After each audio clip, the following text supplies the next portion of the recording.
going to talk about the corrective exercises which have been uh, made by Mr. Tavaria, and there are 8 of these corrective exercises, and I hope to cover all 8 in these few days. Then you can see which is your main weakness out of these 8, and you can practice any one of these exercises. What I did when Tavaria Sahib was there, he made me do all of them for 6 weeks each, and then the one which I needed to do for 1 year, right? So, I mean, you can do it that way. So today we are going to take the 2 exercises on fear, and the first one is fear of death, and the second one is unknown fear, unexplained fear or unknown fear. So we just talk about fear. Now, any student of spirituality and who is making an effort to progress on the spiritual path, he must know that the path is a series of birth and death. Something in the old dies and something new is born. At every level, the old understanding dies and a new understanding is born. As we work with the ego, there are moments when we will feel the death of the ego and a new consciousness will arise in its place. So there is a continuous process of dying to something and a continuous process of being born to something. And this is the main characteristic of the spiritual path, that as you progress, something is going to die and something will be born in another dimension.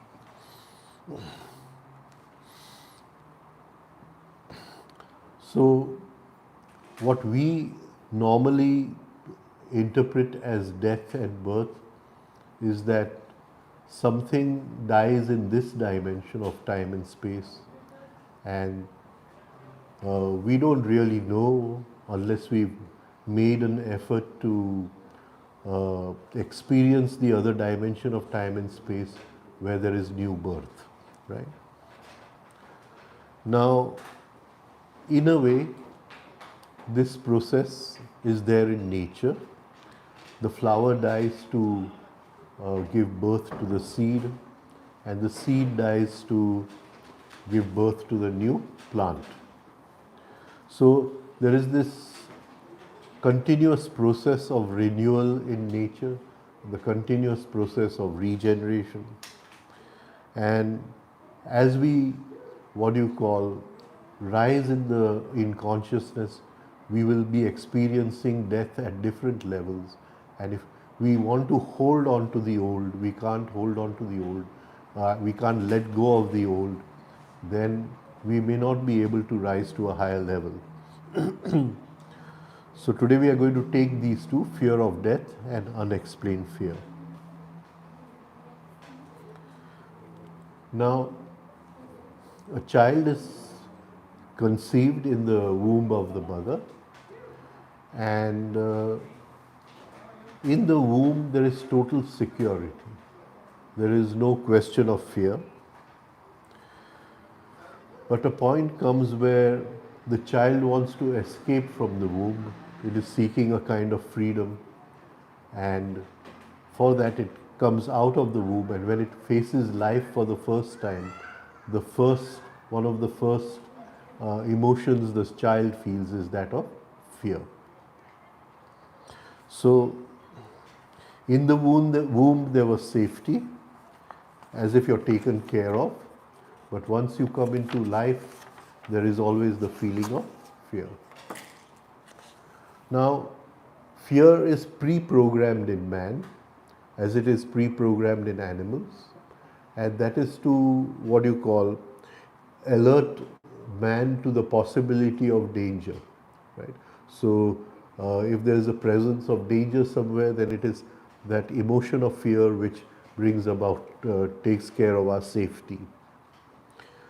Now, we'll take two different types of fear. One is the normal chemical response, what we call the biochemical response, and that is normal in everyone. And the other is emotional fear, and later on we'll see this emotional fear leads to imaginary fear. So when a plane is landing and we catch the seat, that is a biochemical response. So that is needed for man's safety to alert him to danger. In fear, our bodies react in a certain way. We sweat, the heart rate goes up, there is a high release of adrenaline in the body, and many people call this the adrenaline response, and in today's world, many people love this response. They thrive on these extreme situations in sports and fearful situations. What we want to talk about is fear arising from shock, trauma, fear of losing control, right? Fear of aging. Right? So these are all a part of emotional or psychological fear. Now, one of the what do you call basic fears, which especially in youngsters today, because I have been what do you call trading the stock market for nearly now more than 40 years. So one of the basic fears is what they today the psychologists call as FOMO, fear of missing out, fear of missing out. And we should be able to observe this fear within ourselves, right? I mean, there's a wedding in the family, but you don't get what you call leave from your job.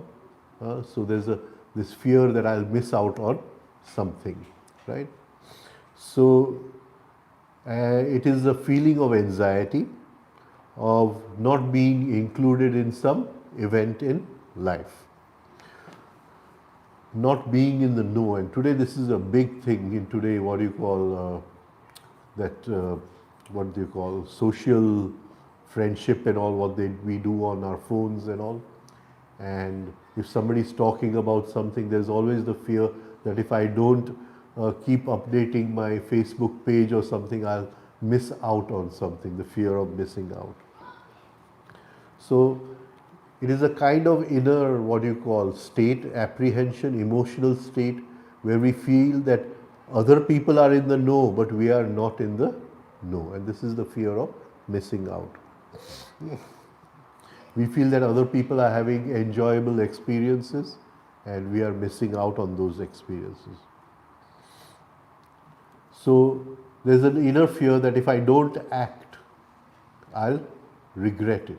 I'll regret it, right? And I have seen the movement, because I've seen the observation within myself, especially when I'm trading in the market. If you want to buy a stock at a certain price, but it starts moving up, immediately that fear grips you that you're going to miss out. And you have to observe that fear and stay separate from that fear. Is it kind of impatience included in it? I'm sorry for it. Don't be sorry for interrupting, but be sorry for not speaking in the mic. Sorry for that. So, is it like a kind of impatience included in that thing, FOMO? Yeah, there is a kind of impatience, and I observe it so many times. And I have a kind of rule that if I'm seeing that, then I get up from my table, take a walk, and come back, right? So I don't let myself become a victim of that fear. Now, uh, there's something else over here that uh, one of the things which man is gifted with is the ability to make choices. Animals cannot make choices, right? Uh, but man can make choices, right? So in animals, everything is pre-programmed, right? But now with this comes the fear of whether I'm making the right choice or not, right? So there's a choice. So the fear may come, if I make the wrong choice, I'm going to regret it, huh? And with this comes that. Now, actually, the uh, what do you call the being gifted with making choice should bring more freedom, should bring an expansion of consciousness, right? But we see in life that because people have multiple choices, it's very difficult to make a choice and then they regret having made a certain choice, right? So supposing all of you all at a certain age, but uh, if you go back to the point where you were supposed to get married, would you have chosen the same person to get married? Then you'll decide whether, right, you made the right choice or wrong choice. And man is gifted with imagination, right? So in yoga, we say imagination is one of the vrittis. And so, you make a choice and immediately imagination comes, have I made the right or wrong choice, right? So, uh, with observation of how you're making the choice, there must be observation of letting your imagination or our imagination which runs amok, right? So, and it affects us. I'll tell you something that many years ago because I've been in the stock market since the end of 1970s. I used to, at that time, education was very costly, not as money-wise cheap as it is today, right? And I was trying to learn certain, what do you call, geometry, which in those days was very difficult to get books on that. So somebody in Canada, uh, right, he wrote a letter to me that I'll give you the course, and in those days it was $175 or something. It was impossible, which was a big amount in India at that time, so it wasn't possible to this thing. Then about, what do you call, 10 years ago, or little more than 10 years ago, I was, what do you call, uh, they're surfing the net, what they call, and somebody was selling that same course for, what do you call, $5, or in Indian rupees, it was 500 rupees or something. So I said, I better buy this course, right? So now, if you observe yourself at that time, you see that even though nearly 30 years have passed since you first heard of that course, but that I, which wants to get something very cheap, is still lying within the subconscious mind. And the minute it read that advertisement, that I comes out. Now, so he said, you send me this money and I'll send you the course. So next day I went to the bank and I sent the money into his bank account. Now the minute you send the money, till then everything is okay. Then imagination comes in, right? Fear that I don't have his address, I don't know where he's from, right? And now I've sent the money, right? And so those eyes come within you, and these imaginary eyes, they love to worry.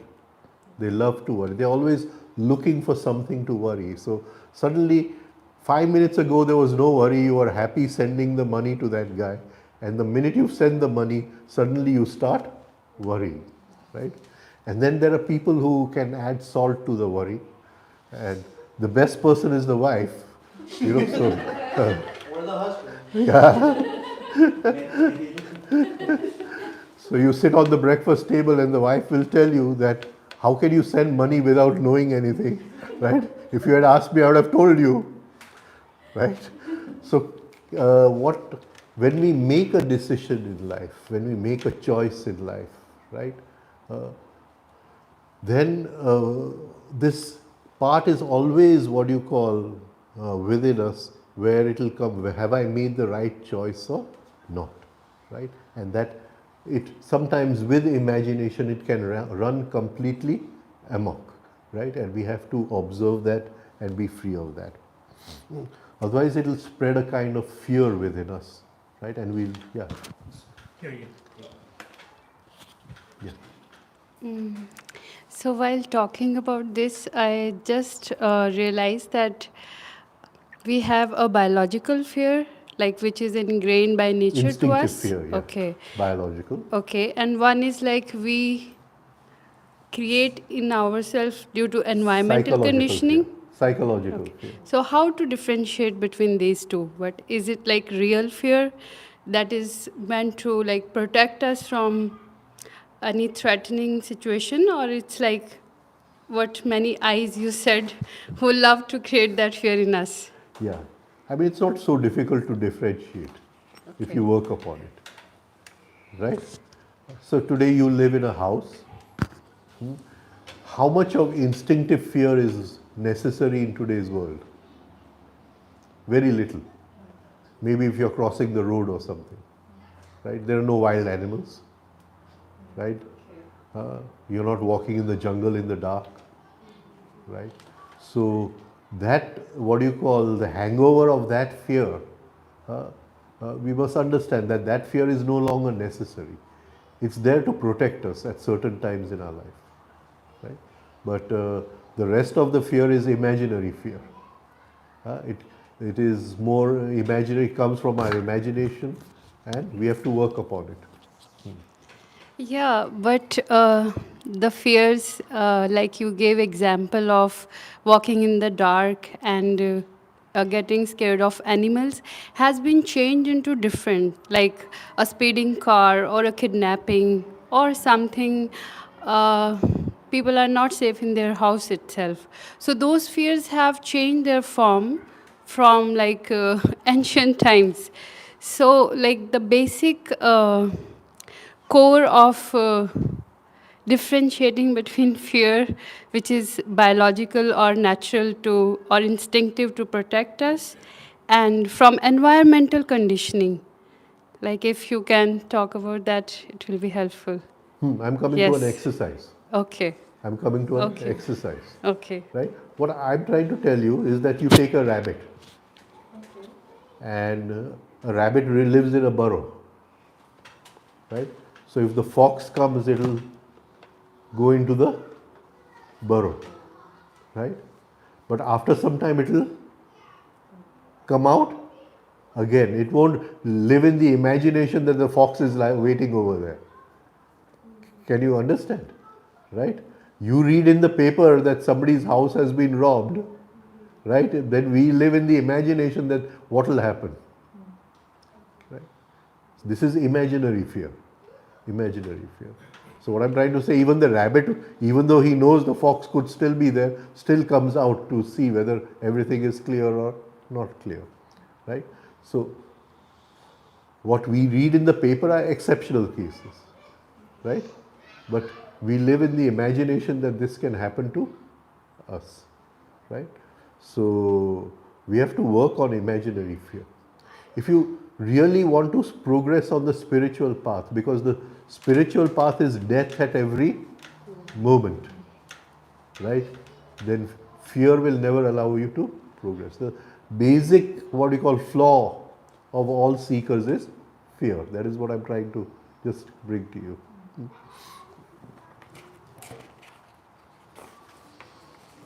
So what is what do we call imaginary fear? Worry. Worry. But feel from outside. Worry, chinta. right?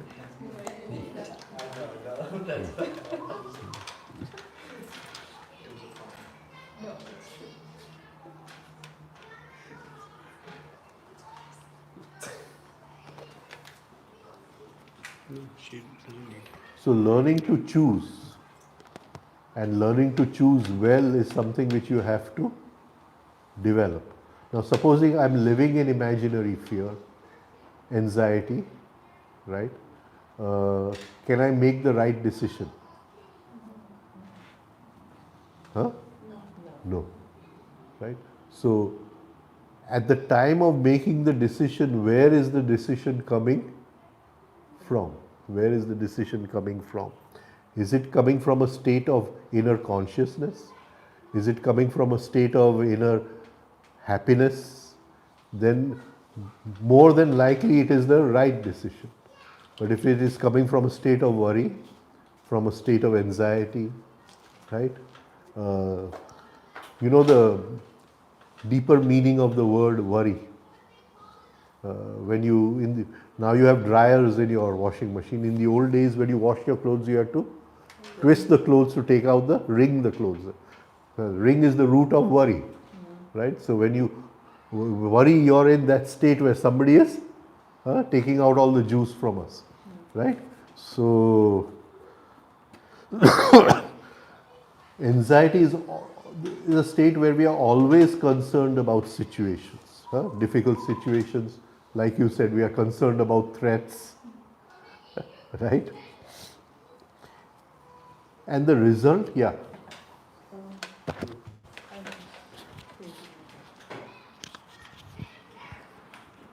So, Rajan Bhai, I've noticed, especially in young children, right, that they are 2, 3 years old, and parents are already speaking to them, I'm scared. They don't even know what it is.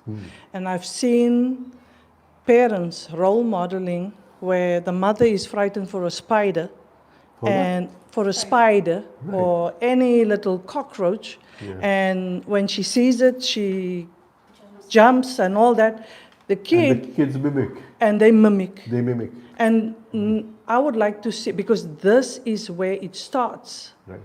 And even the darkness I've seen at camp with my kids, they would not go into the darkness because parents have not allowed that. So how would you call that? Because then that would not be instinctive. It's something that has been acquired. Yeah, but it's still imaginary fear. Fear. But they, look at the young age that they are. Yeah, it's still imaginary fear. And you see, young children don't go into dark rooms. Yeah, exactly. They don't go because they've been kept in the light all the time. After they are born, the mother won't allow you to switch off the light in the room and leave them in darkness. Yeah, I've seen that. Um, And especially camp, you see, and it's only 5 years old, and they have this tremendous fear. yeah. And it's sad that at 5 years old you have this imagination because simply you are mimicking. And you know, if you see most of the Hindu goddesses, some will have 4 hands, many of them have 4 hands. And one of the hands is in what they call the Abhay Pad, freedom from fear. So the blessing which they are giving to their, the people who come to worship them, right, is be free of fear. Be free of fear. Okay. So, and that is in nearly all the goddesses. You'll see one hand is always in the freedom from fear, this thing. Right? There's just one more thing, Rajan Bhai. And funny enough, Louis and myself were discussing it. It doesn't matter whether you are a SEAL, you've been trained, or people like myself or Louis, or let's say you come around a corner and I'm waiting for you because I want to, show you right I'm here, and I want to give you, scare, yeah. And instinctively, whether you're trained, you still jump. What is that? Because it doesn't matter who it is. That is necessary. That is the biochemical response of the what you call body-brain system to danger. So that will be the first one then. Yeah, that is the first one. We are not talking about that. Yeah, That but is- I was just wondering. That is that- very necessary, right? So the question, why does everyone laugh when somebody does that to somebody? The immediate reaction of a crowd is to laugh. Yeah, Yeah, Yeah, it's but, very popular on right. social networks. right. Why does that happen then? Because when somebody is frightened and I am not, my self-love gets a kind of what you call shot. Yeah? My self-love gets a kind of shot. Right. So, but that's very necessary. That fear is very necessary.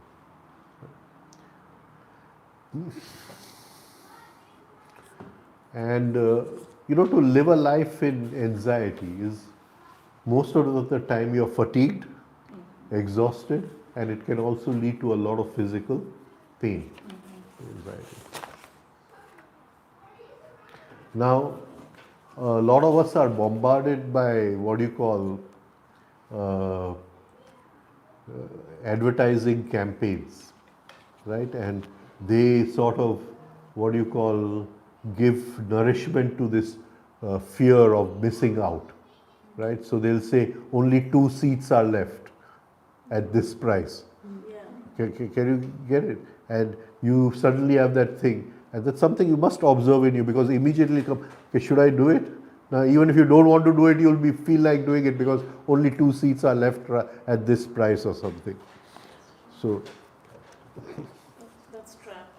huh? That's trap. They trap you. Yeah. So, but they are working on your fear of missing out, the fear of missing out. Many times I've seen now on certain of these social media, they have a kind of clock going over there, and that clock is saying so many hours left, right? And it's going tick tick, and it sort of hits you psychologically, right? And we must and they have beautiful phrases.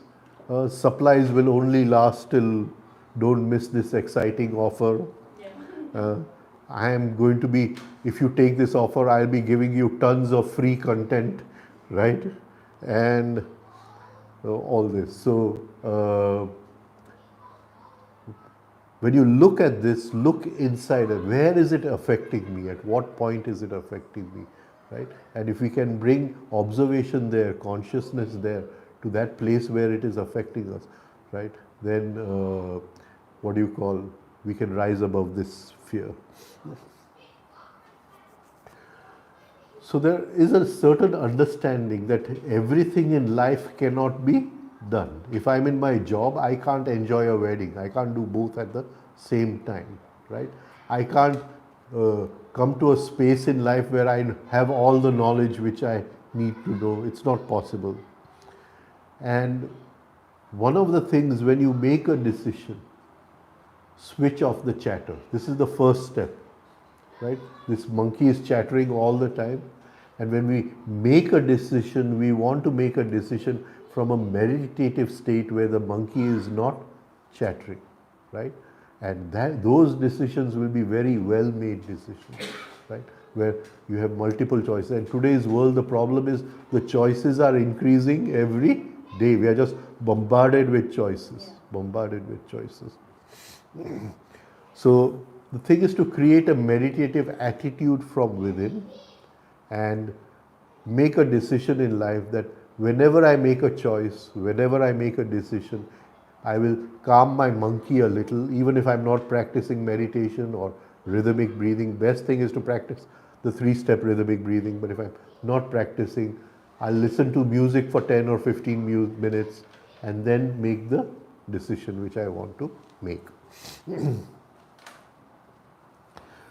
So again, this comes here that overcoming fear does not mean you're fearless, right? Overcoming fear does not mean to be fearless, right? It means to arise in understanding of what is happening and how I'm getting hypnotized by situations which are just imaginary fear. They have nothing to do with real fear.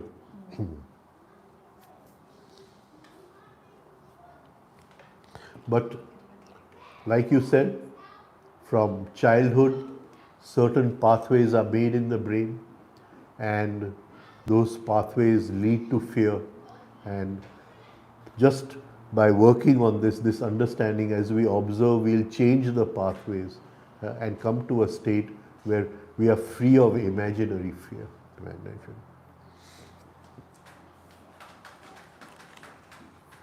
So, where are we habitually afraid, frightened? People, situations, past experiences. Is there a fear that I'll be rejected? Right? Many times I go in a room, people are talking, I want to say something, but if I say it, I feel that they may reject what I say, so there's a fear of rejection, right? Fear of exams, fear of change in life, fear of darkness, fear of what others think about me, what others say about me. And for any student of spirituality, he has to be free of this, what others are saying about me. It is a kind of inner calculation which we are doing, what others are saying about me. Then there's a search for security. There's a fear, if you're doing a business, there's a fear of loss. And whether the fear of reaching on time, fear of traffic, fear of whether my deal will come through or not come through. And every time we are in this fear, we are rewiring the circuitry of the brain. In what we call Hindu language, that is called as sanskar. We are creating a memory pattern, we are repeating it and creating a block inside.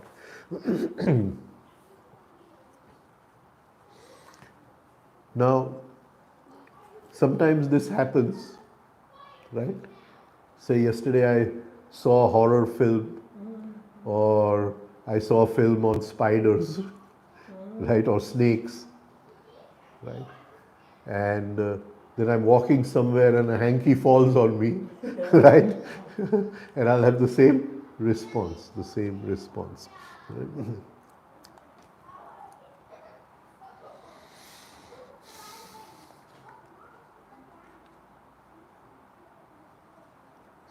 So when we go to sleep at night, try to make an account. How many times did I feel fear today? And we will see most of the times it was just imaginary fear. It is because of imagination. My daughter has not come home, imaginary fear. This must have happened, that must have happened, and this is worrying. This is what we call as worrying. Right? One of the basic ideas behind creating a religion was that man says that there is a higher intelligence than me, and I can surrender to that higher intelligence. I can feel that that higher intelligence is taking care of me. And this was a basic idea behind most of the religions, right? And so if you trust in something higher, if you feel there is a higher intelligence, then that very trust itself gets rid of a lot of unnecessary fears.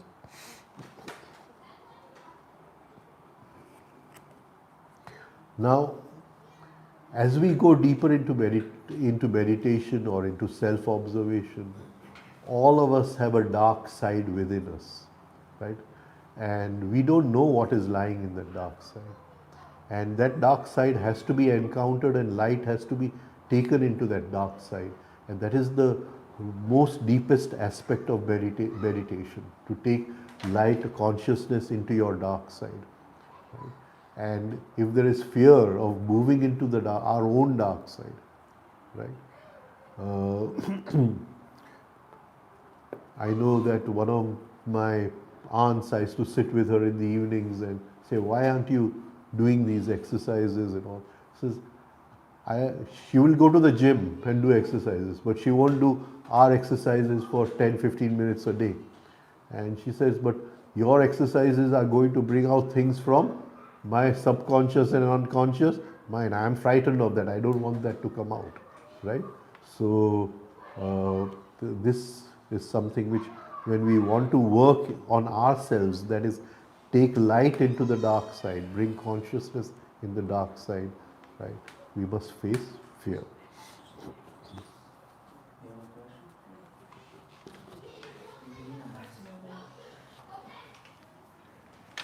So, do fear comes in genetic?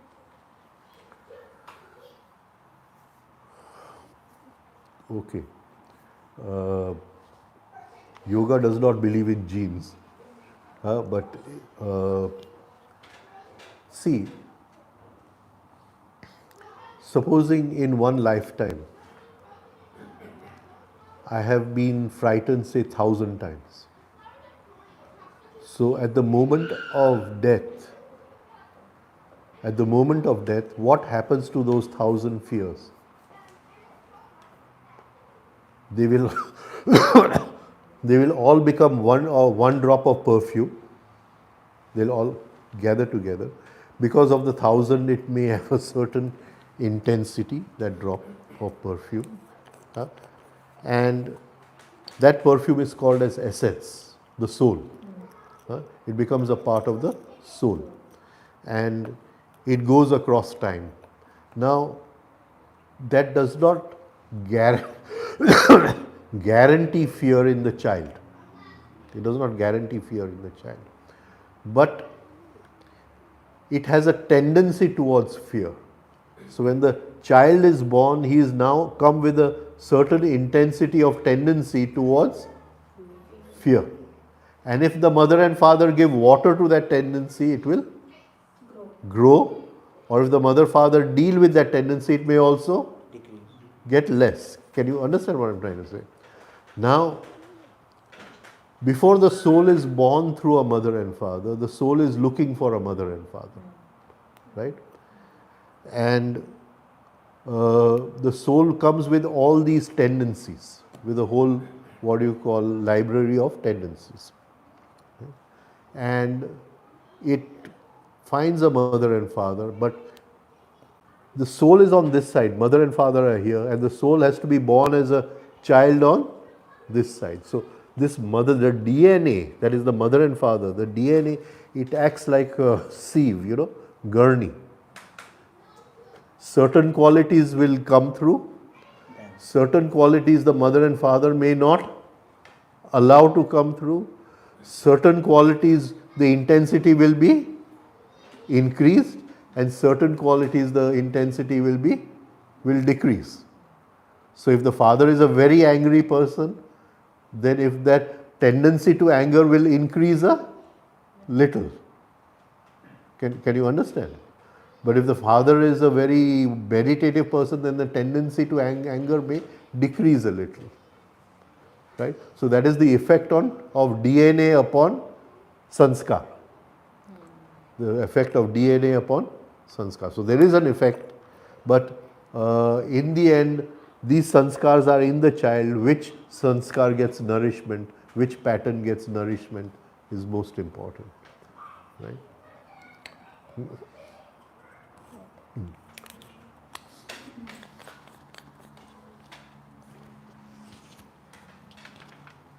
You said something super interesting. The soul is choosing the parents.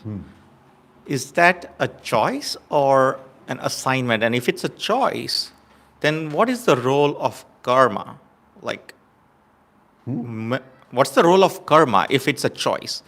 If a person has done a lot of bad karma, and if he still has a choice of where he's born or which species he's born as, or something like that. No, we won't take species, keep species on Okay. the side, right? Or like born in a poor family or be born as a prince. Like if it's a choice, then what's the role of karma? Karma is the tendencies with which he is born. You understand? Karma is the tendencies with which he is born. You not got it? Eh? Okay, now we are going this thing, but I'll just try to explain to you. We can discuss it later if this No, is no, not it's part okay. of the. Right. First, let me know what you understand by karma. Then let us try to make what is karma as clear. What do you understand as by karma? You use the word. What I meant is the good deeds or bad deeds, whatever we are doing in our lifetime as a human being, that gets carried forward as per our shastras, and then depending on that, your next life or next birth will be impacted by some of that. That's what I'm thinking. Okay. Now, supposing I'm giving a donation to the hospital. Is it a good deed or a bad deed? Good deed. Good deed? Right? She's saying a good deed. Now, at the time of giving the donation, I have this feeling of meritoriousness, feeling of what a good boy am I. What a good boy am I. I am giving a donation. What is the karma? It's not because your ego paid. You're sowing the seed of ego. You're not sowing the seed of good deed. Right? Can you understand what I'm trying to say? Right? So, it's very difficult to decide what are good deeds and what are bad deeds. From outside you'll say he good karma. Right? But he's not sowing the seed of what you call helping someone. He's sowing the seed of what a good person am I. Feeling of meritoriousness. How good am I? Self-love. Ego. Can you get what I'm trying to say? So Creating the bad deed by thinking that. Sorry, that means we are creating the bad deed by thinking that we are doing something good and making our ego satisfied. I would what do you call uh, uh,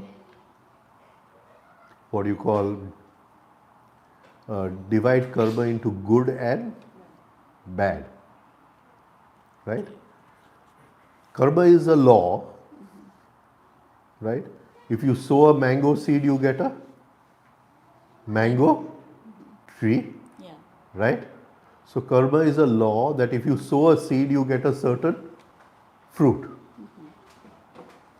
It has nothing to do with good deeds and bad deeds. Okay. First, we must be clear on that. You sow a seed, you get a fruit. Yeah. Right? So, here which seed he sowed? Of the ego. What a good boy am I. Yeah. Huh? Right? In the language of karma, it is called the seed of asmita. Right? Can that bring happiness? Cannot bring happiness. Can you understand what I'm trying to say? Even though outside it looks like a very good deed. Yeah. You understand what I'm trying to say? So each moment of my life, which seed am I sowing? Tell me. Rajan, sorry, could that also then be what we call your intention? Your That your intention of how you give, that you have to bring Motive. consciousness to it. Yeah. motive. Yeah, your motive, your intention, then motive. See, motive is very difficult to observe. It's very difficult to observe. Here I have two people, right? Both are friends since childhood, okay? And they grow up in the same school, same teachers, right? They go to the same college, same teachers, right? Get the same degree. One becomes a minister in the government and one becomes a social worker in a small village. Why? Because from the beginning, the hidden motive of both was different. One had a motive of controlling people, maybe acquiring wealth, acquiring fame. Yeah. Can you get it? Yeah. And the other had a motive of helping people. That is why he went to the. Okay. Can you understand? So motive is something which may reveal itself after so many years. It's very difficult. But in this moment of my life, what impression am I giving myself that is my seed of karma? Have you got it, what I'm trying to say?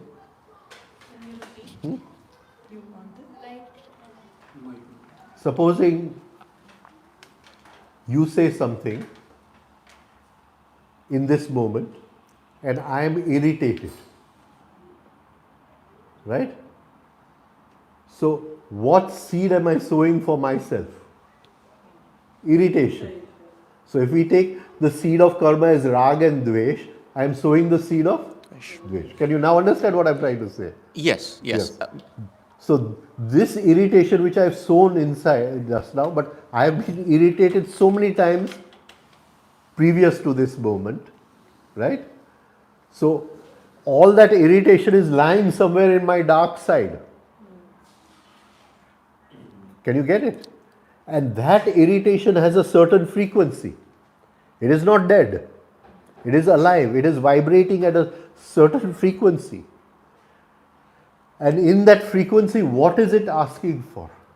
What is it asking for? No idea. It is asking that I want to increase my members.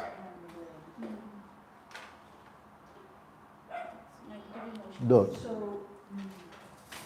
Can you understand what I'm trying to say? Say if irritation is a political party and irritation has 100 members, what does the political party want to do? Increase. From 100 increase to 101. So now I have this bunch of because I've got irritated so many times in my life. I'm now nearing 70, right? So I've got irritated so many times in my life. I have this irritation lying in my dark side of my mind, right? And that irritation is vibrating. What does it want to create? More irritation. So for that, what will it do? So You have to speak in the. What will it do?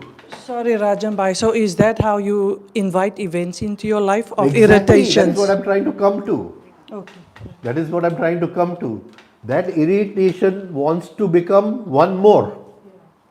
So how can it become one more? Only if it invites an event in my life in which I get irritated. Then one more. You understand what I'm trying to say? This is karma now. Can you get what I'm saying? Karma has nothing to do with doing good deeds, bad deeds or anything. That is the nonsense which has been fed to us. Right? Karma is every moment what am I putting into myself. So I may be showing outside that, oh, you're such a wonderful friend of mine, you're such a nice person, but I am putting irritation inside. So nice friend is not, good deed is not going inside. What is going inside is irritation. And that irritation is going to invite the future events of my life. Now, you cannot connect it with money, right? Money does not guarantee happiness. Money may bring more pain, more worry, more anxiety in my life. Till now I was not bothered about my money. Now I don't know where to put my money. If somebody takes it away, can you get what I'm trying to say? So I'm now looking for a safe place to put it. I may make a hole in the wall or something. Can you, right? So money does not guarantee. It may guarantee more irritation, right? Till now I had no money, so there was no problem. But what do you call now? People know I have money, so they come to ask for a loan. So is that more irritation or less irritation? So we go back to your original question. The soul is looking for a mother and father. If in this life, I have practiced for consciousness at that moment, when we have to choose a new mother and father, the choice will be made consciously. But if I have not practiced for that moment, the choice will be automatic. Can you understand? Now, at a certain point in its journey, the soul, right, after this body has dropped and the next journey before the new body comes, at a certain point in its journey, it will have visions. And in those visions, it will see what you call couples in sex. But not as if we see in a movie. In the old days, we used to have what you call negatives. Now, of course, they're all digital photography. We don't have negative photography. But you remember in the old days, right? So in the negative, it is like a cloud. So it will see these cloud type formations, which are called as thought formations. And it will have to decide where it wants to take birth. This is the biggest choice which you can make, right? But it has not been trained to make a choice. It has not been trained. In this life, no one has trained us to make that choice. And at that moment, it may, say only 2 seats are left, right? Can you get it? And it will just go to the wrong place. Now, if that soul has been trained that to bring consciousness to that moment when you're making that choice, that if the couples are having animal kind of sex, I don't want to go there, right? Certain magnetism is there, animal magnetism, where certain in the sex that it pulls you. So where something is pulling me, I don't want to go there. Can you see what I'm trying to say? Then there is a pause button. Like you have in your TV, the pause button. If I want to play, so then I see both the couples in a more deeper state, what they are, right? And so then the choice is made out of some understanding, some what you call conscious effort. You see, right? And also what the soul is seeking at that. Is the soul seeking comfort and money? Right? Which is not true. The soul is never seeking comfort, but the ego is always seeking comfort and money, right? The soul is seeking growth in consciousness, right? But if it forgets that and it is attracted to money and to what you call comfort, then it will make that kind of choice. Can you understand what I'm right? So the choice is not based just on karma, but if the soul is in a kind of swoon, right, in a kind of swoon, then its level of being, that is its karma, what it has accumulated, it may just get attracted to something. So there are many things happening over there, but what I'm trying to say is that first of all, we must be very clear of what is karma. What is karma? Thank you. Sorry for the diversion. No, sorry for the. If I can bring clarity, nothing like that. My guru always confused me more. I do exactly the opposite.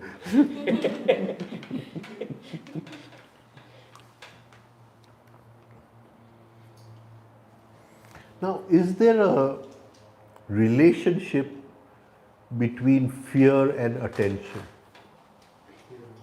Is there a relationship between fear and attention? Yes. Does fear seduce our attention completely? Yeah. It captures our attention completely. We can't bring it out, right? Now, to move on the spiritual path, what kind of attention do we need? What kind of attention do we need? Huh? Double arrowed attention. Double arrowed attention. Right? So, the more we practice double arrowed attention, the more we rise above fear. The more we rise above fear. Right? So, one arrow of attention on my fear and one arrow on of attention on I experiencing fear. And when this happens, this is the beginning of self-consciousness. The beginning of self-consciousness. And if this happens, then slowly we see that I is separate from fear. And when I is separate from fear, then we are free of fear. That is, we are not free of instinctive fear, we are free of all the other fears. Because now we can see fear from far away as if we see a piece of furniture. In the same way, we can observe our own inner fear.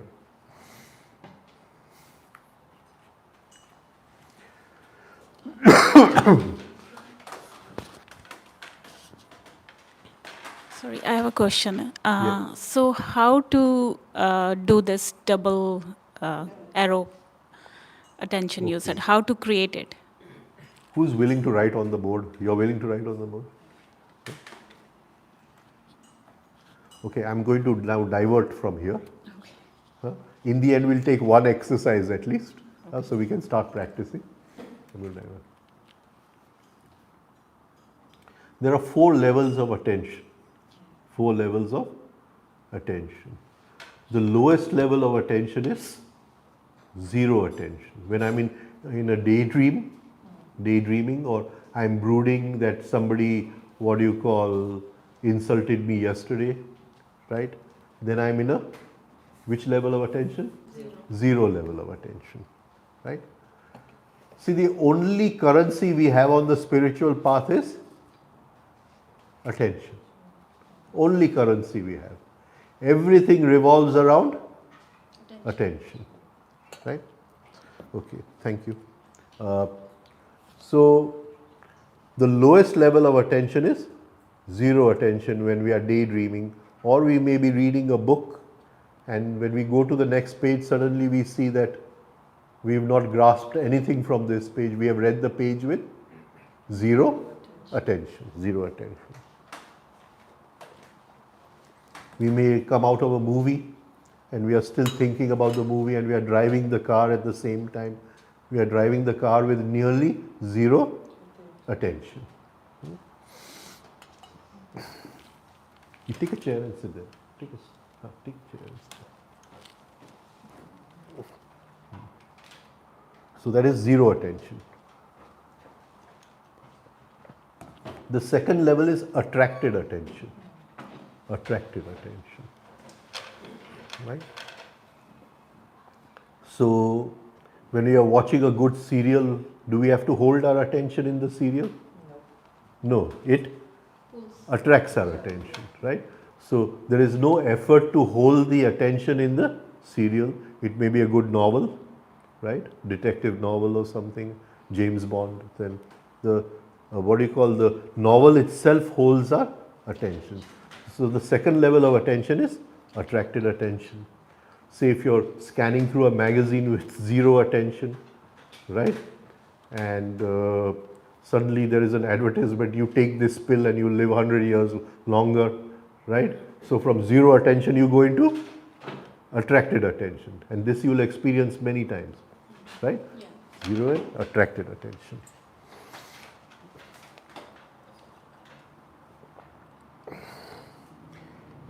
Every event of life, it seduces our attention. So we are living life in which kind of attention? Attracted attention. Right? Now the higher level of attention is directed attention.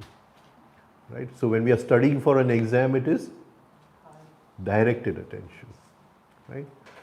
There we have to apply our attention to study for the exam. Right? So very high level of attention.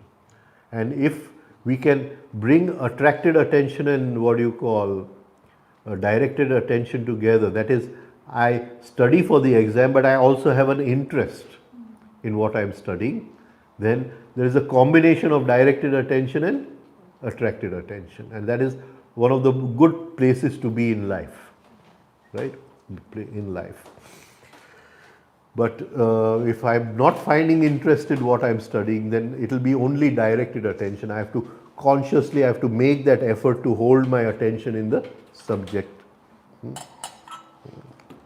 And many times I will feel that I want to fall down into attracted attention. So I may study for 1 hour, then I can't hold my attention. I'll say put on the TV, watch a serial, so I don't have to hold my attention. Can you get it? As we grow old, we've left school, we've left college, now we are doing our jobs and work and all that. Throughout the day, we hardly move into directed attention unless we want to, concentrate on something and, bring out something new. So these are the 3 normal states of attention which man goes through, right? Now there's a higher state of attention which is called as divided attention, right? And this is the practice which the spiritual seeker wants to bring. He wants to learn to divide his attention. So when we are teaching people how to do 3-step rhythmic breathing, one of the basics in 3-step rhythmic breathing is that one arrow of attention has to be on the music, otherwise you lose the rhythm. You lose the rhythm. So it is a training for dividing your attention, dividing your attention. I mean, you've heard of the Mahabharata? You know the Mahabharata. Seen the serial? No? Long time ago. Oh, you've seen the serial, okay. How does Arjun win, Draupadi's hand? He's looking down in the water and shooting the arrow up into the eye of the fish. He's looking. So what does he have to do? He has to divide his attention. He has to divide his attention. When does Krishna and Arjun, when do they see each other for the first time in the Mahabharata? When he comes for Draupadi's Swayamvar. Even though they were cousins, they had never met. They had never met, right? So when do they meet? When he is practicing divided attention. So that is the highest state of attention which a man can achieve, is to be able to divide his attention, which is very difficult. And that is why the Guru always makes the disciple practice different ways in dividing his attention. This is the primary aim of the Guru. Primary aim of the Guru. Now, let's rub this out, okay? And we'll go to the different states of consciousness.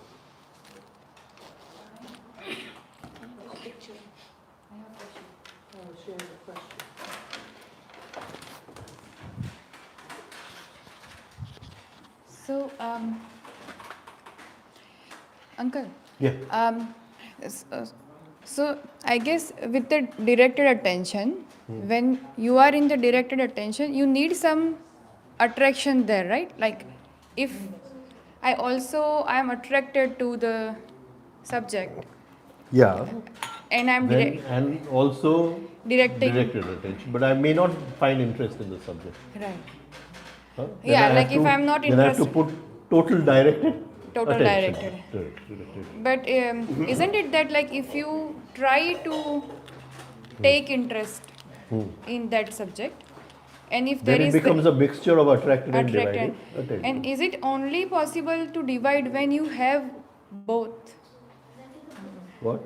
I mean, to divide your attention when you are also attracted and you also direct, like if it's combination of both. No. Then only you can divide. Is it not No. that? No. No. Okay. Divided attention is a totally different Okay. state. Right. It is a totally different state. So So we come to that. Why? Yeah. Why to divide attention? Yeah. Huh?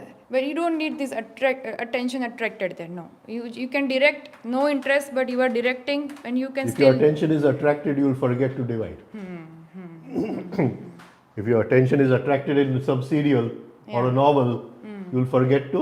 No. I'm talking about like I have no interest in the subject and I'm trying to direct my attention. That is directed attention. Yeah. And I'm trying to taking interest. So you're bringing in a little bit of attraction in the Attraction. subject, so it is easier to Easier hold to- attention in the subject. Okay. Right? It is easier to hold attention. Yeah. But this is not divided attention. I see. Okay. It is not Yeah. divided And attention. it's not easier to divide at that moment. Like. You That's what I can learn, but it becomes difficult. I'll tell you why later Okay, on. yes, okay. Because then it seduces your attention more into the subject. Okay. So now rub this out. Okay, yeah.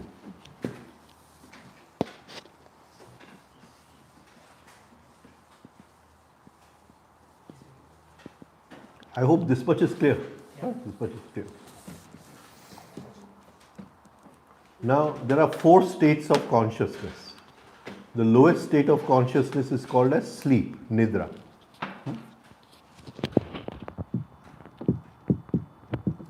So, in terms of attention, what will that be? Zero attention. What does it mean? Zero attention. So, if I'm under daydream, what state is it? Zero attention. It is nidra. Can you get it? Right. Now, the second state of consciousness is swapna. Right. What happens in swapna? What happens in swapna? Swapna is dream. Swapna is dream. It feels real. Exactly. Something which is not real, we think as real. And that dream holds our attention completely. We never realize we are in a dream. Right? The rishis say this is a dream. Right? We are in this dream all our life from 0 to 70 years, and not for a single moment do we realize it is a dream. So, we spend our whole life in which state? Swapna. In Swapna, attention is attracted, right? So, as each event of life goes, our attention is seduced by the event, hypnotized by the event, and life goes on, right? Okay. So could that be like a hypnotic state as well? Yeah. Now, a little higher state in this would be directed attention, where we want to achieve something in the dream, right? And we are directing attention to study that or to hold that, right? Now, the third state of our consciousness is called as self-consciousness. What happens in self-consciousness? What happens in self-consciousness? When you become aware. Right, of what? Of self. Of your internal. Of self. Of self. Right? Now, we will divide this level of self-consciousness into 7 parts. How do we start? What is the beginning of self-consciousness? What is the beginning of self-consciousness? It's when you also do that divided attention. Right, right. Can you understand what I'm saying? I'm enjoying the tea, I'm drinking tea. My attention is in the tea. If I'm not daydreaming or thinking, my attention is in the tea. It is attracted in the tea, in the event of drinking the tea. So then in which state of consciousness am I? The second state, swapna, dream. So I'm drinking this tea in the dream. Now I want to move from the second state of consciousness to the third state of consciousness, which is the state of self-consciousness. I'm still drinking the tea. How do I do it? Enjoying the taste. Then I'm still in the tea. But if I can divide my attention, 90% of attention on drinking the tea and 5 or 10% of attention on I drinking the tea, am I now becoming self-conscious of myself drinking the tea? Yes. Can you understand? All spiritual practices start with self-consciousness. Self-consciousness. Am I coming across in this? Right? I'm taking a bath. My attention is in the event of taking a bath. Thousands and thousands of people in the world at this moment are taking a bath. It is just one event of life. My attention is in that event. What is the smell of the soap? What is the feel of the water? Etc. etc. But I want to rise in self-consciousness. Then I divide my attention a little from taking a bath and into I taking a bath. Can you understand this? And slowly this division happens in every event of life, every moment of life.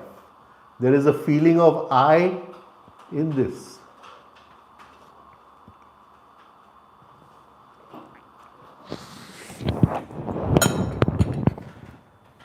This is the beginning of self-consciousness. There is a feeling of self in every event of life.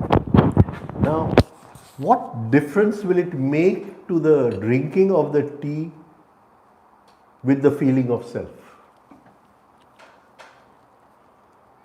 What difference will it make? I was just thinking, when you say I, would it also then be that you're observing an out of body, that, because you're bringing self-consciousness to it, trying to understand this myself, but you observing your body, it's like an outer... Yeah, so we are coming to that. Okay, so I'm jumping this gun here. Yeah, we are coming to that. Okay. But just now, just I in bath, I having meal, I working in office, I relating to son. Okay. So there is attention on the son and the feeling of I relating to son. Oh, okay. Can you see? There is a sensitivity of I which is separate from the sensitivity of relating to son. Okay. There is a sensitivity of I separate from the sensitivity of driving. Okay. Can you understand this? This is what you understood. Now, we will go step by step. Huh? We won't move little. Yeah. Or am I going too slow? No, it's fine. That's perfect. Now,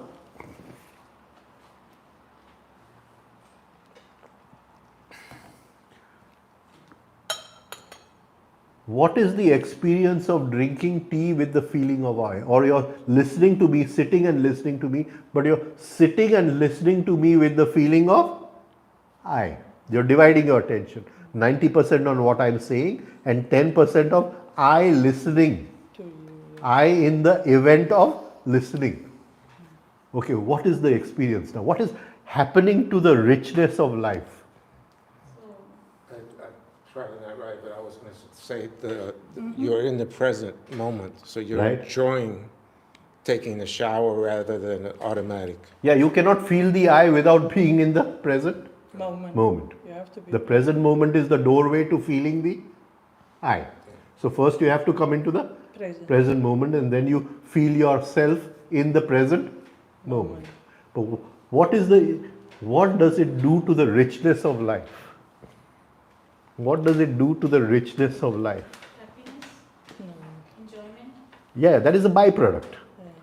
What does it do for the richness of life? It brings awareness of I, that there is something which is observing. See, normally, I guess conscious. if I'm just enjoying the tea,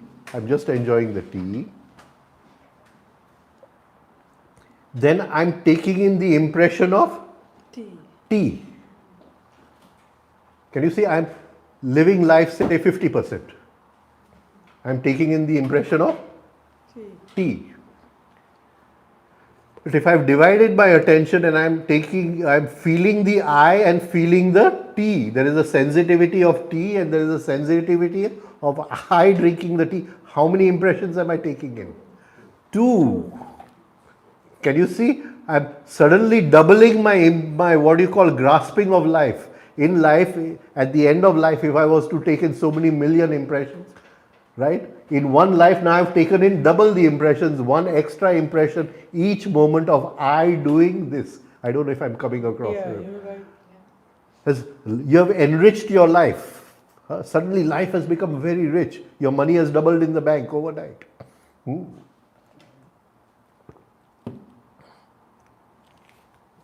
you get it? Now, supposing we divide that state of self-consciousness into 7 parts. Can you rub it on? Just.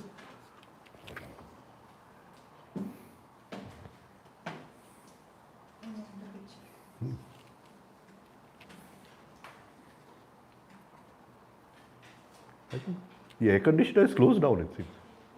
Huh? Doesn't work at all. Okay.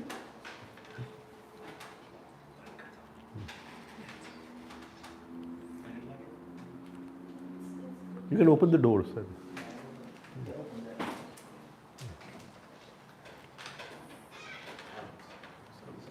nice.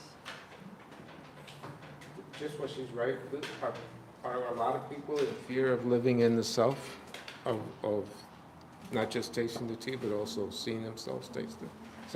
Is that a fear that people have? It doesn't happen. Yeah. It doesn't happen. Right?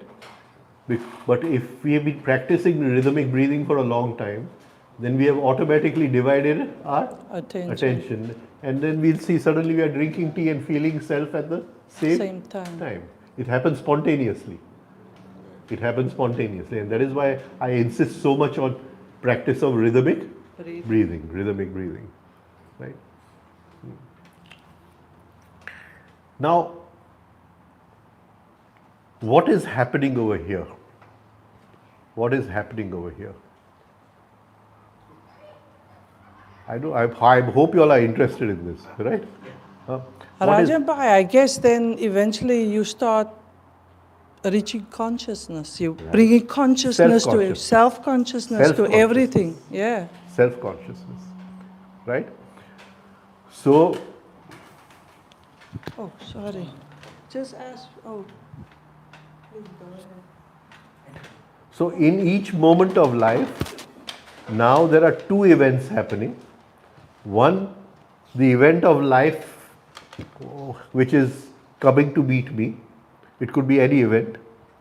And one, the feeling of I. Now, how will you see this? How will you see this? In the sense that every event of life will bring a different feeling, right? If my son fails in the exam, there's a feeling of sadness, right? If he passes in the exam, there's a feeling of happiness, right? I don't have a job, there's a feeling of sadness. I've got a job, feeling of happiness. But in all this, what does not change? The feeling of I. Can you get it? Now, there are two parts to life, something which is changing all the time, every moment in our life, and something which is not changing. Not changing. But it is changing in a certain sense. In which sense is it changing? In which sense could it be changing? Rise in consciousness. Right? But what would that rise in consciousness mean for the feeling of I? For the feeling of I.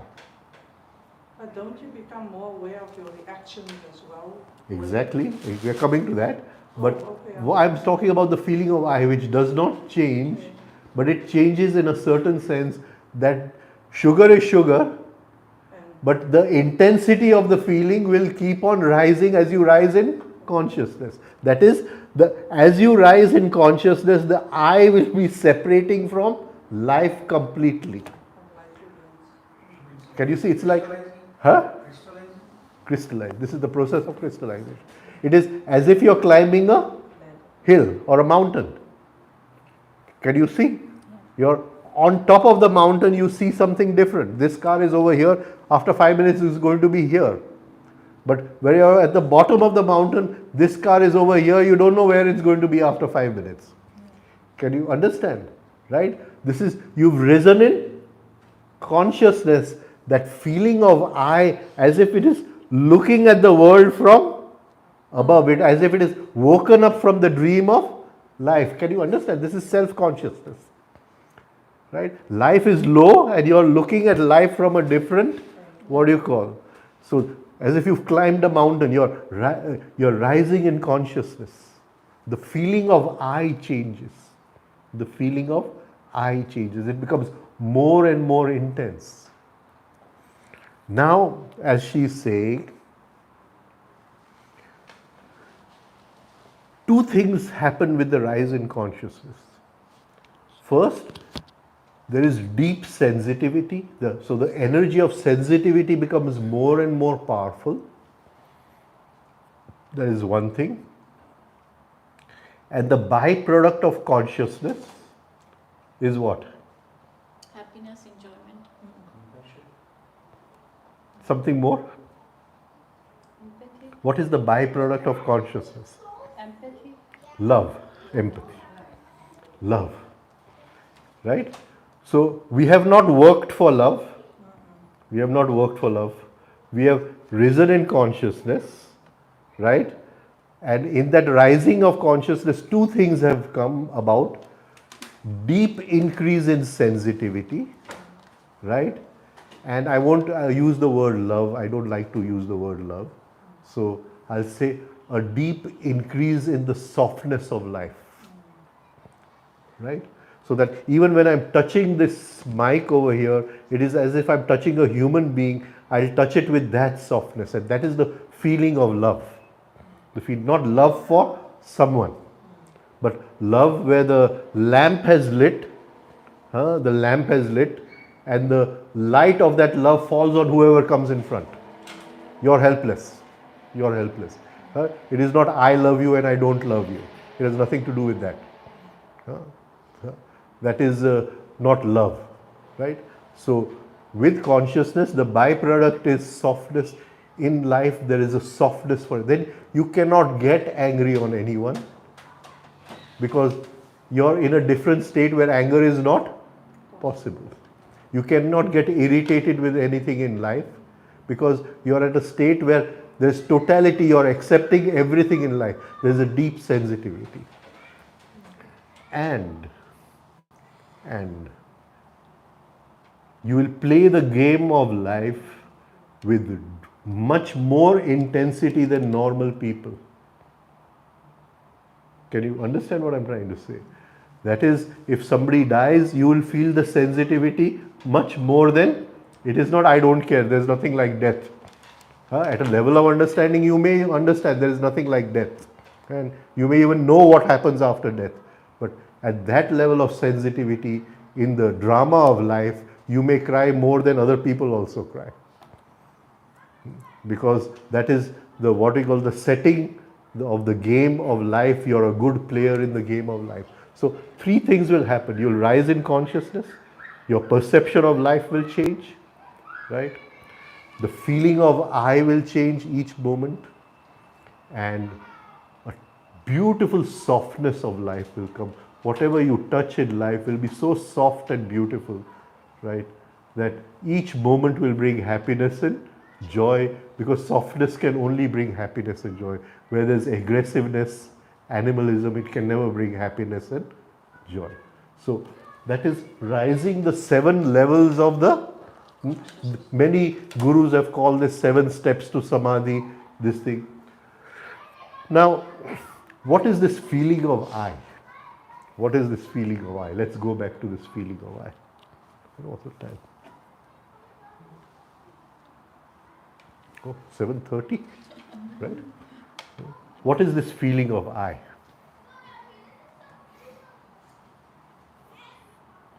Supposing you're doing a business, right? And you incurred a big loss, very big loss. And next day you have to pay off all your creditors, and they are going to have a big line in front of your door in the morning. So you can imagine your state at night, in the morning the creditors are going to come. And I've seen this in people's lives, right? So, and then somebody comes and says, don't worry, I'll pay off all your loans. What will be that feeling? Deep relaxation. Deep relaxation. At a certain level, this feeling of I, It is as if I've come to pay off all your loans, whether you incurred pain, sorrow, suffering, right? In that moment, everything will vanish. And it's not a relaxation of one lifetime. You'll feel as if you've relaxed in 1,000 lifetimes. And that is the feeling of I as we rise in consciousness. So would a person then say that's also when we start achieving like gratefulness, thankfulness? The byproduct has to be, where there's love, there's thankfulness. Yeah. Where there's softness, there's thankfulness. Right? Because whatever effort we do to achieve this state, in the end there is some grace involved. And there is always thankfulness for that grace. Can you see? So we climb these 7 levels, right? If you want tomorrow, I can talk about each level, what happens at each level, what is the scenery at each level. We can talk about that, right? And we reach a state of self-consciousness. And beyond the state of self-consciousness, there is a 4th state of consciousness, which is universal consciousness, right? Objective consciousness, universal consciousness, right? It is called as Turiya. Turiya. Nidra, Swapna, Jagruti, Turiya. The 4 states of consciousness. Turiya means the 4th. Turiya means the 4th.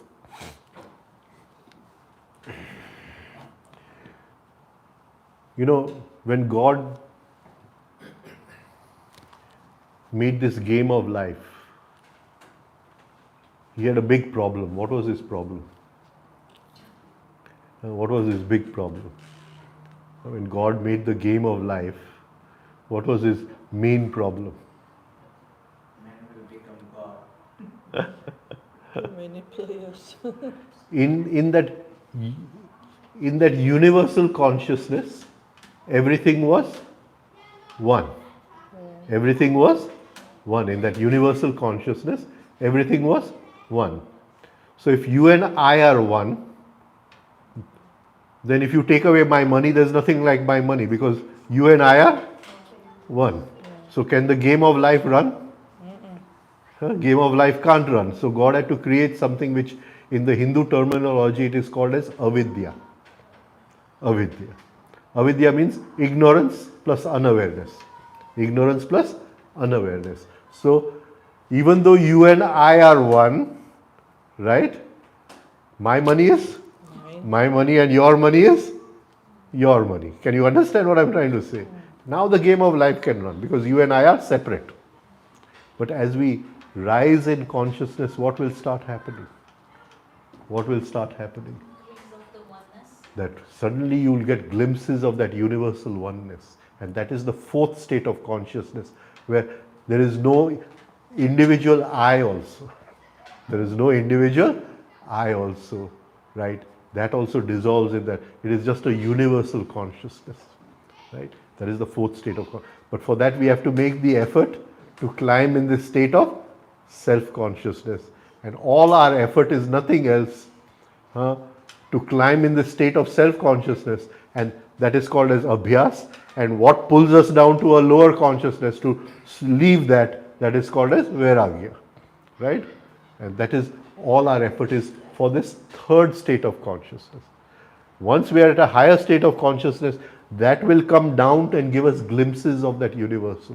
We don't have to do anything for that, right? We make an effort for this state, that state will come to meet us automatically.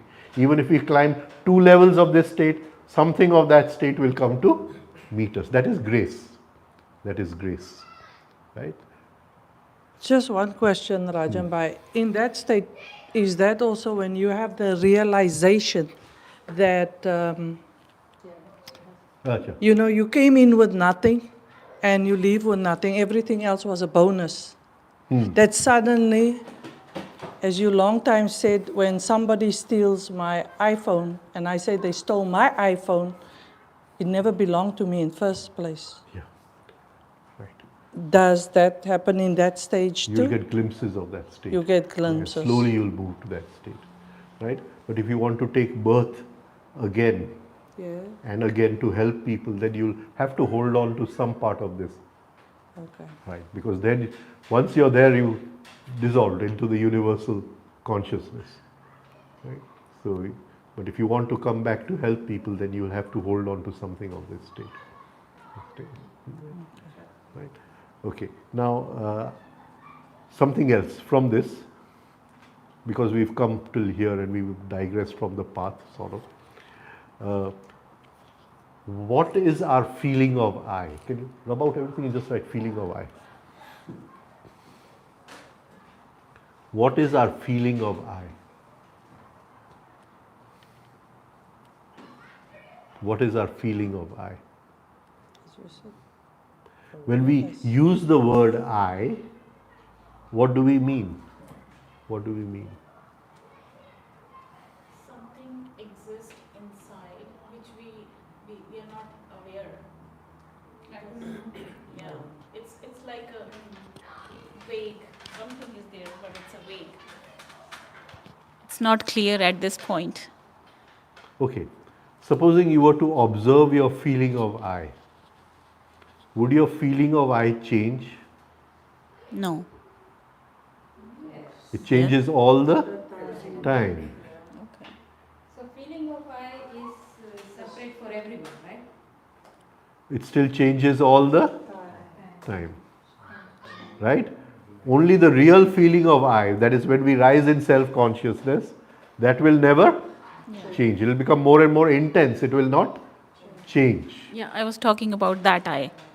Yeah, that never changes. But I'm trying to ask you, what is your feeling of I now? Supposing tomorrow you get a degree.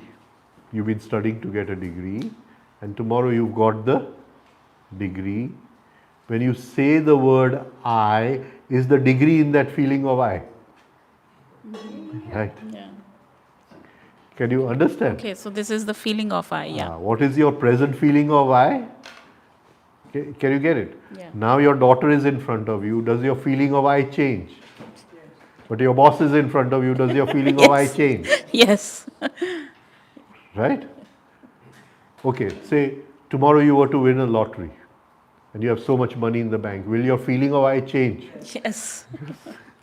When you say the word I, will it change? Yes. Right? Supposing you buy the latest car, right, and you're driving around the car, is the feeling of I changed? Yes. Okay, so our feeling of I has three parts. See, everything is self-consciousness, feeling of I, right? That feeling of I which never changes, right? The feeling of I has three parts: the imaginary part, the relative part, and the real part. The real part. Now, when we use the word I, how much is imaginary, how much is relative, and do we ever get a feeling of real I? No.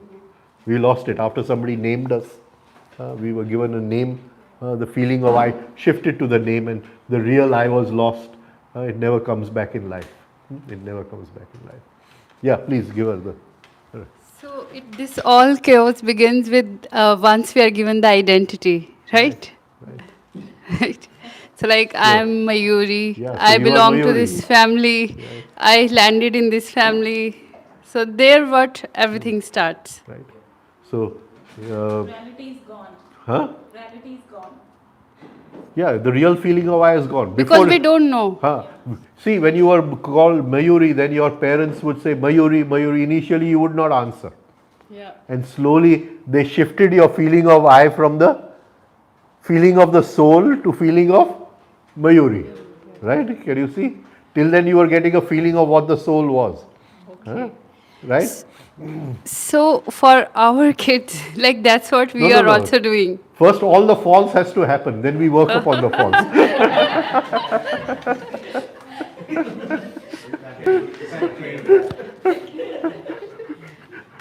You can't send your kids back. So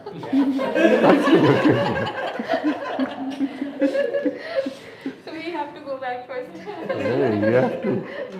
First, you wear the clothes and then take out the clothes. You have to first wear all these layers. And then you make an effort to get rid of them. So you have to wear. Huh? So you have to wear it. In order. It's a part of life. Part of life. Right? He chose to come into life. Right? He chose. Of course, he had his own reason for coming into life. Right? Okay? So we'll go into that reason also. What I'm trying to say is that my son is in front of me. Out of the three parts, which part am I in? The relative part, because he is son, I am father. There is a relativity. Can you understand? There is a relativity. So that is little more real than the imaginary part. Imaginary part. Right? But I say, I am a very good father. Imaginary. The imaginary part. But isn't that also the ego? Huh? Isn't that also the ego? Yeah, but what is the ego there? What is the ego there? What is the ego there? The I. No.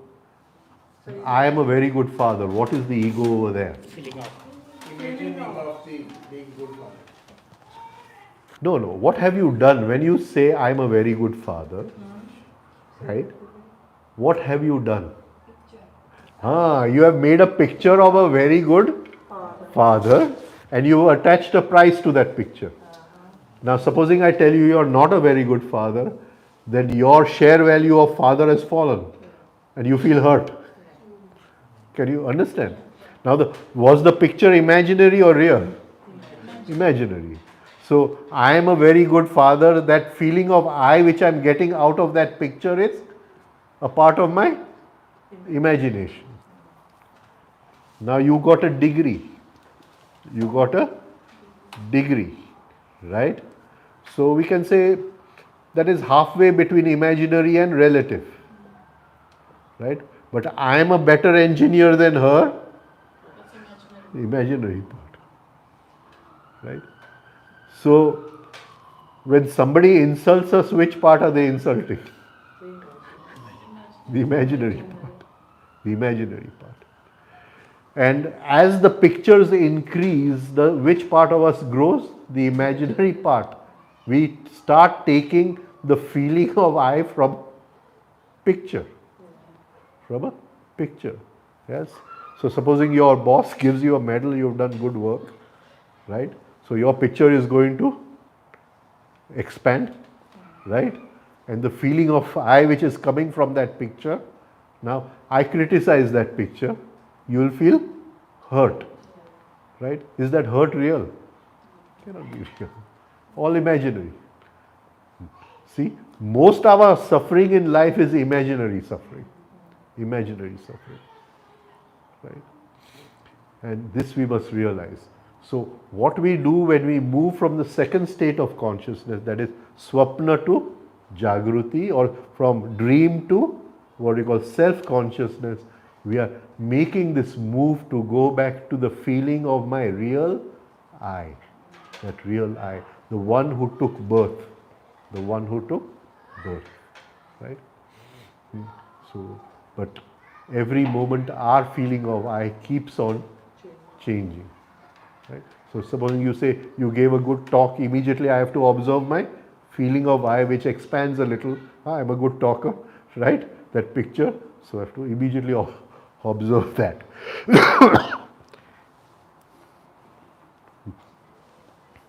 Bolo. We have 10 more minutes, so any question anyone wants to ask. So can we reach at the state of real? Like how, like during the day, like can we stay in that state?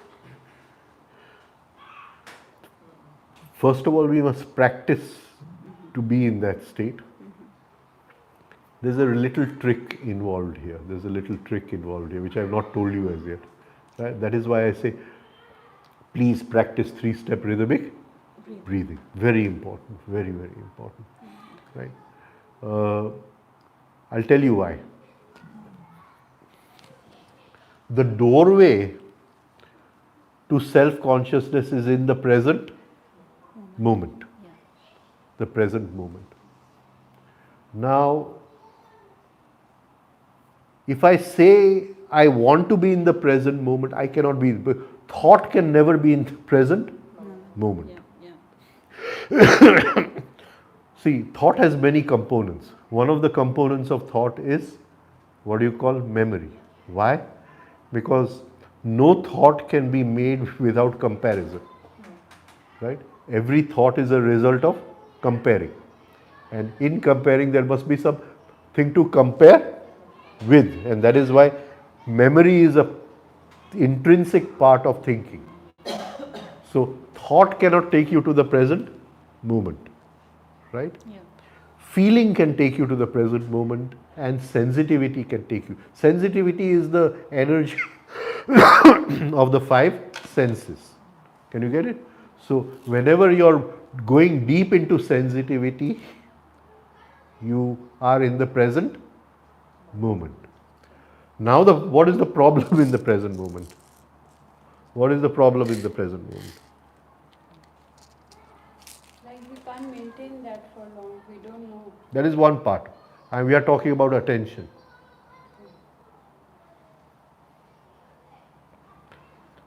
The doorway, we say, the doorway is the present moment. You got it, right? So I have come into the present moment. How have I come into the present moment? Using the energy of sensitivity. I may sense my body. Some people give practices on breathing, sense the breathing, whatever. Come to the present moment, right? So sensitivity is the key to hold me in the present moment, whether it is body sensitivity, breathing sensitivity, concentration sensitivity upon something, whatever, music, etc., etc. Now, once I'm in the present moment, I must remember to divide attention. Now, if I remember to divide attention, I'm already outside the present moment. Can you see the trick over here? Can you see the trick over here? Right? So I have to create a habit of divided attention so that when I'm in the present moment, I bring my sensitivity, I'll be concentrating on my breathing, feel my breath, this, and at some point I'll come into the present moment.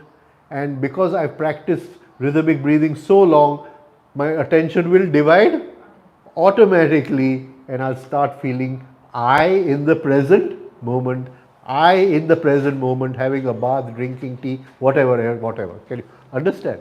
But you see, I come in the present moment, and then if I remember to divide attention, I'm already out of the present moment. Then again, I'm in a problem over here.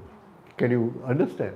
Yeah. And that is why it is, you have to first practice for dividing your attention when you come to so two practices have to be done. One, to come to the present moment, which they call as meditation, right? That is to pause the thinking. And the other, to, in the present moment, to spontaneously, I won't say remember, to spontaneously divide the attention and experience the first movement of self-consciousness. Self-consciousness. That is from where our journey starts. That is the first steps in our journey. So two practices we have to do, coming into the present moment and dividing the attention. Two practices must be done. Right? And we avoid that which steals our attention, seduces our attention, and that which takes us away from the present moment. Right? That is why I say there's a trick involved here. There's a trick involved here. I got it. Right. Okay, now any other question you want to ask? Right.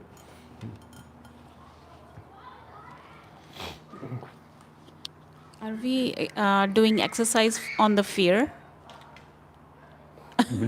What I'll do tomorrow morning, I'll start with both the exercises, and then we'll continue. Yeah.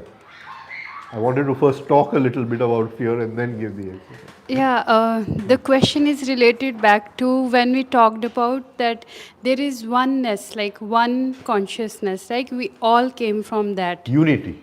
Yes. Unity. Yes. And God made this splitting so that He can start this Game of drama, life. whatever. Yeah. So why we are again practicing, we are divided from that, and now we are going back to that? Like, why we need to do that? Why we are like throne of that oneness, and then we go back to into Good that question. oneness. Good question. Only it's called wrong questioning.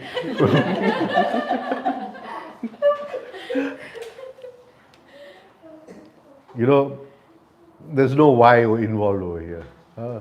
Maybe God ate too much and he got indigestion. I don't know, right? And but in the Hindu terminology, they say first there was Shiva, right? And Shiva wanted to have a mirror to see himself, right? So he said, I am, but how do I know that I am, right? How do I know that I am? And so Shiva created Shakti. So then he said, if I can experience, I will know that I am. So Shakti created the whole universe and told Shiva, you take all the experience and know that you are, and then do whatever you want to do. So we are born with both Shiva and Shakti. So till we are about 4 or 5 years old, all the what you call experiences go to Shiva, the soul. But at 5 years, the ego is born, right? And then he gives the soul what do you call 2 pegs of whiskey. He goes to sleep. The soul goes to, and rest of life, who takes all the experiences? The ego. And at the moment of death, Shiva says, I took birth for experience, but somebody else took away all the experience. Now I have to come back again. And so we have this, in the Hindu terminology, these repeated births and deaths till you are free of that. You give the experience to the person who wanted to experience it, and he is free. It's beautiful explanation, and yes, this is really my question can be correlated to this. It's beautiful explanation. Thank you. Thank you. Thank you.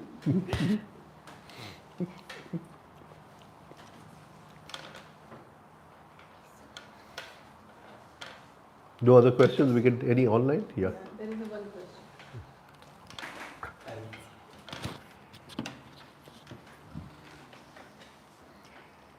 Someone CR777.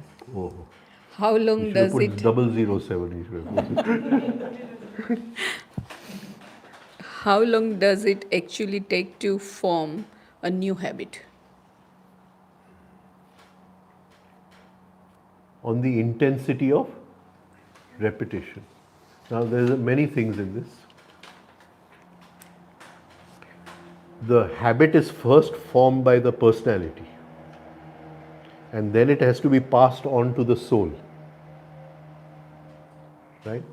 So like when you're learning a bicycle, to some people it may take 15 days, to some people it may take 1 week, and to some people it may take even 3 months to make the habit of riding a bicycle, right? But here we want to make conscious habits. So we make a new habit of, say, the habit of pause, not reacting in life. Pausing, not reacting, right? So we bring in consciousness and we don't react. She says something to me, I don't react immediately. I pause, bring in consciousness, and then I answer her, right? So slowly that becomes a habit and it becomes spontaneous. But has the habit gone into the soul, right? Even with my effort with consciousness, there has to be something else which takes the habit from the personality to the soul. Then that habit is ingrained in me. It has a kind of permanency. With death, that habit does not go away. Can you get what I'm trying to say? So, what is the connecting factor between outer life, that is the personality, and the soul, and that is enjoyment, ras. That is enjoyment. The problem is we take a lot of negative enjoyment in life. Can you see? I may take a lot of enjoyment in putting her in her place. Can you get what I'm saying? So I'm already feeding the soul with negative nourishment. Can you get what I'm trying to say?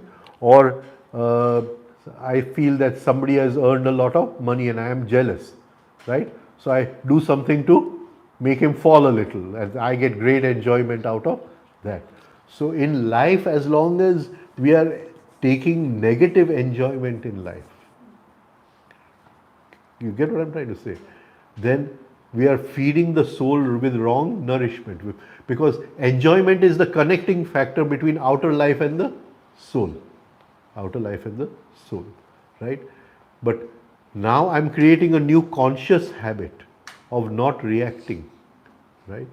And as I practice that and it becomes more and more, and I have a feeling of such joy that I'm not reacting, then that carries that spontaneous habit from the personality into the soul, and then it becomes more permanent over there, more permanent over there.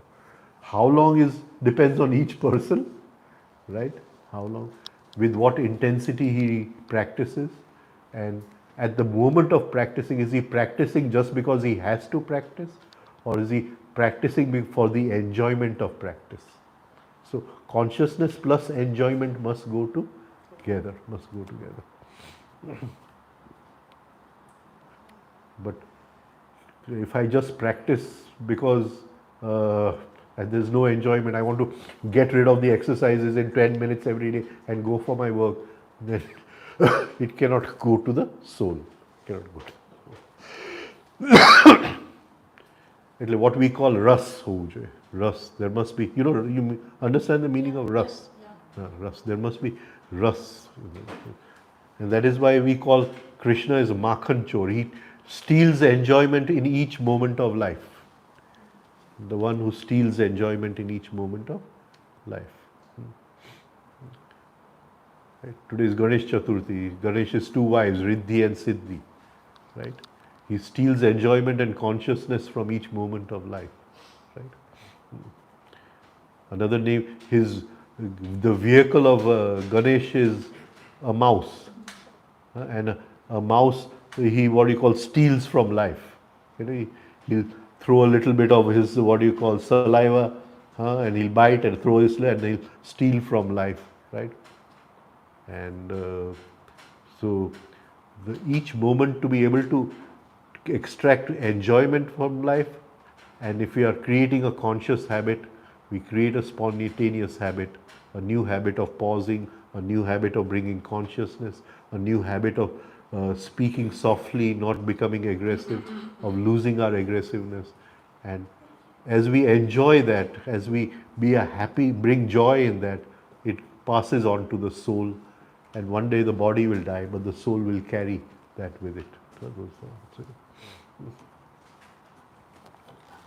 Right. So tomorrow what I'll do, 10:30 we are meeting. So I'll first take the 2 exercises on fear, right, and then we'll discuss further. You've got a lot of homework, so you can bring questions tomorrow, right? Okay. Thank you. Thank you.